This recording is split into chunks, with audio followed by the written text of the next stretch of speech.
In ATLA, Azula has her own entourage, her friends Tai Li and Mai. Together, they look like a typical evil trio. Usually, in such unions, the characters complement each other. Everything is clear about Azula and Tai Li, but May raised a number of questions and hate from many fans. And not only because of her bored face. So why do fans hate her? Let's figure this out together. To understand all the hate towards May, let's talk about her history a little. May was born into the family of a wealthy official in a land of fire and belonged to high society from childhood. As an only child, she got everything she wanted, but only as long as she behaved herself. And as the authors tell us, this is what influenced May's imperturbable character. But at the same time, she isn't just calm, she's an absolutely passive character. She has never moved by anything. She's always bored, and she constantly has this blank expression on her face. Judging a book by its cover is a bad idea. In this case, though, May's never-changing facial expression speaks volumes.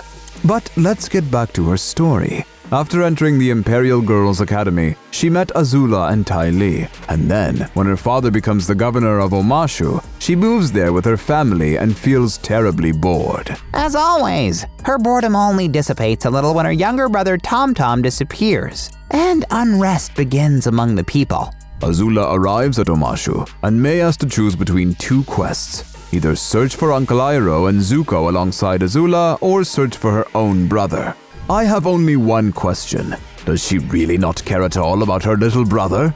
After all, she obeyed Azula when they tried to exchange King Boomy for Tom Tom, and she let the Avatar team leave without even trying to outwit them and get her brother back. Maybe she doesn't love him? Why else wouldn't she care about his fate? The show didn't offer a single explanation as to why May was so calm about this whole situation. I assume that May behaved this way because she had ceased to be the only child in the family, and all of her parents' attention turned to Tom Tom. Another possible reason for why May was so bored could be because she didn't feel she was important to her family anymore. And that's not all, because from that moment she chose to go and find the Avatar with Azula and Tai Li. Mr. Scoffer, I still don't understand why May would so easily agree to such an adventure. She didn't think twice before joining this dangerous quest. And after all, one thing May definitely isn't is stupid. This is actually May's style. She wanted to have fun. Plus, if the capture was successful, she would only strengthen her father's glory. But one other thing is not clear. If she agreed to such an adventure, then why does May remain just as bored as she used to be? Sometimes she simply refuses to fight or help her friends. Although that's like an additional opportunity for her to, have fun. Just like in the drill episode, when she refused to help Azula and Tai Li, finding different excuses. And even when May finds herself or her friends in danger, pursuing the enemy, she doesn't seem to care at all.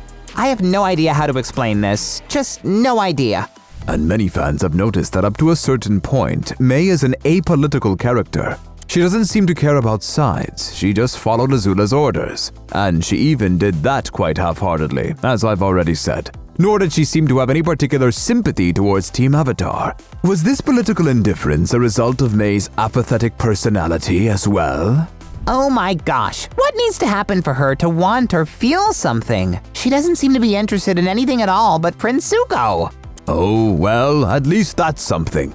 Even so, their relationship looks very strange and it doesn't quite make sense. May's crush on Zuko is expressed only in the fact that she smiles and blushes at his mention and spends time with him if it's possible.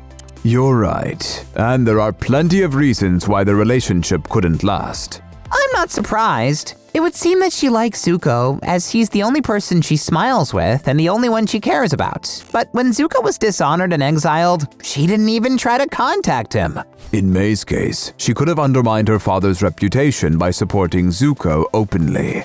But you're still kinda right. If she'd really wanted to, she would have found a way to see Zuko and make sure he was fine. It's a wonder her crush didn't disappear after such a long amount of time. To be honest, I don't quite understand how May's crush is expressed, or why she's drawn to Zuko. Of course, you cannot control your heart, blah blah blah, but they don't know each other as individuals at all. And it's not like May tries to open up to Zuko to show her other less passive side or anything.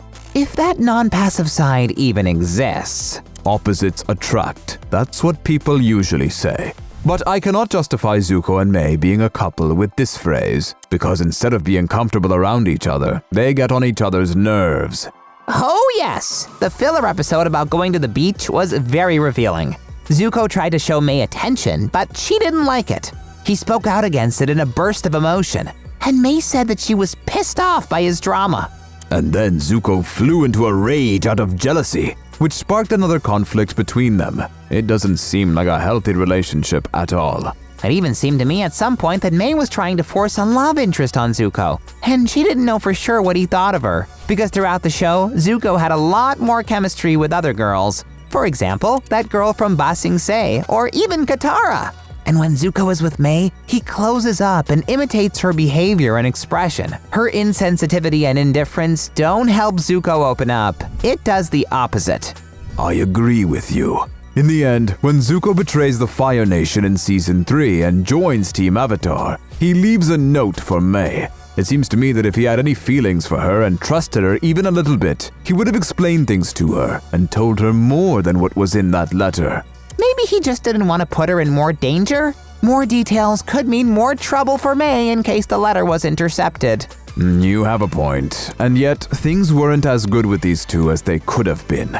It's not the opposites attract thesis that works with May and Zuko, but rather what you sow, so you reap. The only thing May can be sincerely thanked for is that she let Zuko free from Boiling Rock Prison. But before that, she condemned him for betrayal, coldness, and insensitivity.